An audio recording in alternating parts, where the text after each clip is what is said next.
Thursday's game between the Denver Nuggets and the Minnesota Timberwolves is by far one of the best games during the NBA this season. Jokic had big time moments, obviously having 18 points in the final 3 minutes of overtime. Anthony Edwards game tying three to force overtime.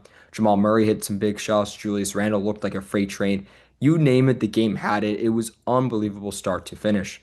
And during this game, one thing was confirmed, and that's that Jamal Murray and Nikola Jokic are by far the best duo in the NBA. It's there's no question at all. They're the best duo in the NBA. And when you look at it, watch them play.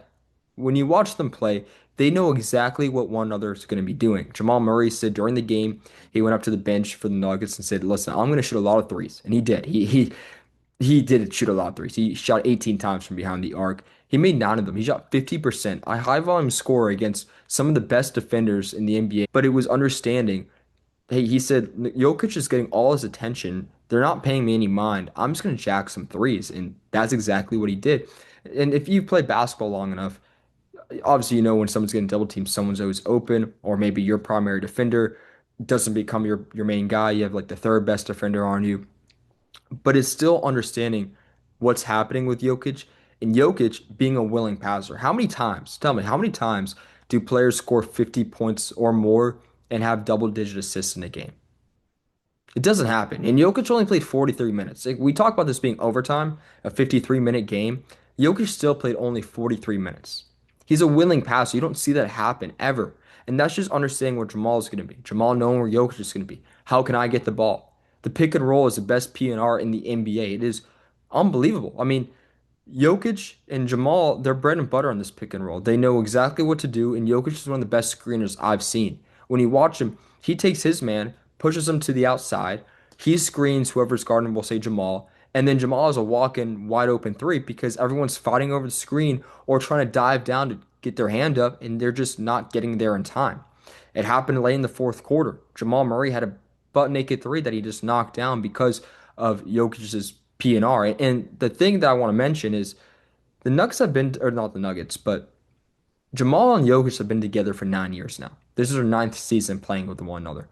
And that's what's, I think, being left out of context when talking about these duos. Luka and LeBron, band for band, talent for talent, you could argue they're more talented than Jamal and Jokic are. But they've been together for what feels like a handful of games. Luka got traded there mid-season last year, missed time with an injury to begin. LeBron missed the first 3 weeks this year with an injury. They don't play together, and they already look like a disaster this season. That's a story for a different day. But talk about the time that Jokic and Jamal have been together. We don't see that anymore, ever. It's all about player movement. Jalen Brunson, Cat, another really good duo. You could argue maybe more talented, but they've been together for 2 years. Their play styles don't necessarily mesh as well. You look at KD going to Houston with Şengün. They've been together for now, what, 30 games? There's something about being on the same team and having that chemistry and developing it over time. You can see it during the games with these two guys. Then you look at the numbers, and it's unbelievable. Like, I keep saying unbelievable, but it's the truth. It is. Jamal Murray has 9 games this year where he scored 30 points or more. Jokic has 12 games where he scored 30 points or more. And they're high volume, they're efficient, right? They're efficient shooters and scorers during the game. Like, they might be high volume shooters, but they're making their shots at a great clip. On top of that, just singling out Nikola Jokic for a brief moment, they've played 30 games, the Nuggets have. Jokic is averaging a triple double every other game. He's had 15 triple doubles in 30 games this season, and he's on pace of breaking Russell Westbrook's record already. He's going to break it next year for most triple doubles by an NBA player. Russell Westbrook, in his 17-year career, averages 11 triple doubles a year. A year. And Jokic already has 15 in 30 games.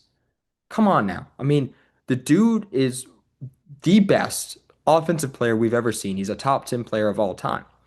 He is a three-time MVP, should have been a four-time MVP over SGA last year, will probably be an MVP this year because the Nuggets are not who they would be without Jokic. They're missing three players in Cam Johnson, Christian Brown, and Aaron Gordon, and this team is still a top three team in the Western Conference. Jokic is absolutely carrying this team alongside Jamal. They both are. I mean, this is a banged up team. Spencer Jones, doesn't move the needle for me. I mean, Spencer James may, but Spencer Jones does not move the needle for me as a player to say, well, look, that's who he has. Peyton Watson doesn't score on the offensive end. He's not a good offensive player. They're doing it while having all the attention put on themselves because no one outside Tim Hardaway can make a shot on this Nuggets team without those three players I mentioned being on the roster with injuries. And then you look at the numbers they're doing it at. The advanced metrics and the regular numbers tell you that these are career years. These are historic years. Jamal Murray is averaging 25 points per game, 4 rebounds, 7 assists, and he's shooting 49% from the field, 46% from behind the arc on like 8 attempts, and 88% from the free throw line. And then you look at Jokic, averaging nearly 30 points per game at 29.8, 12 rebounds per game, 11 assists per game. He's shooting 61% from the field, 44% from behind the arc, 85% from the free throw line. Two players that are this close to averaging a 50, 40, 90 season during the same year. Come on. I mean, you got to applaud that. That is again something we've never seen ever before. It is unbelievable what they're doing. There it is again. I mean, tally it up, please. Let me know in the comments how many times did I say that word. But what they are doing is unfathomable. The advanced metrics, wrap them. I love using that. Basically, what it does is it takes box scores plus minuses, and it gives you actually like a fair calculation of it. Because oftentimes when you look at box scores, it's how many points did your team outscore the other team when you were on the court. But wrap them does, it's like, hey, if somebody had a turnover in the backcourt while you were just waiting for the possession to begin, that doesn't count against you. It just calculates like how did you truly affect the game. And Jokic is number one in the league at plus 6.7. Jamal Murray is second in the league at plus 3 points, or not second, sorry, ninth in the league at plus 3.6. Advanced metrics, normal numbers, whatever you want to look at, whatever stat you pull out, it's top of the line for both these guys. Offensive rating. Jokic and Jamal Murray both have top five offensive ratings in the NBA. Jokic is at 127. Jamal Murray is at 125 offensive rating. So how many points do you score per 100 possessions? Jokic is getting 127 when he's on the court. The Nuggets are, I should say.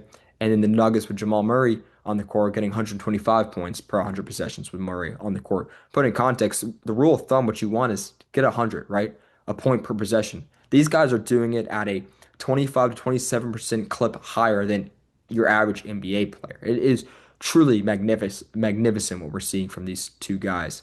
And the other thing I want to mention when talking about what they're doing is like the net rating. Okay, how is a team performing when they're on the court, right? Is this in general?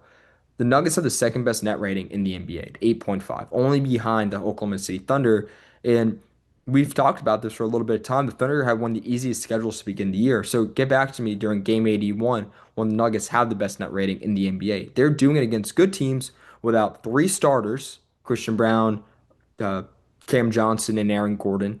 And they're doing it at the highest level, the most elite level we've ever seen. It's magnificent. It is unfathomable what they're accomplishing. So let me know what you guys think. Are they the best duo in the NBA? Who is if they aren't? But it's got to be Jokic and Jamal. What they are doing is historic. Let me know what you think. Please like, comment, and subscribe.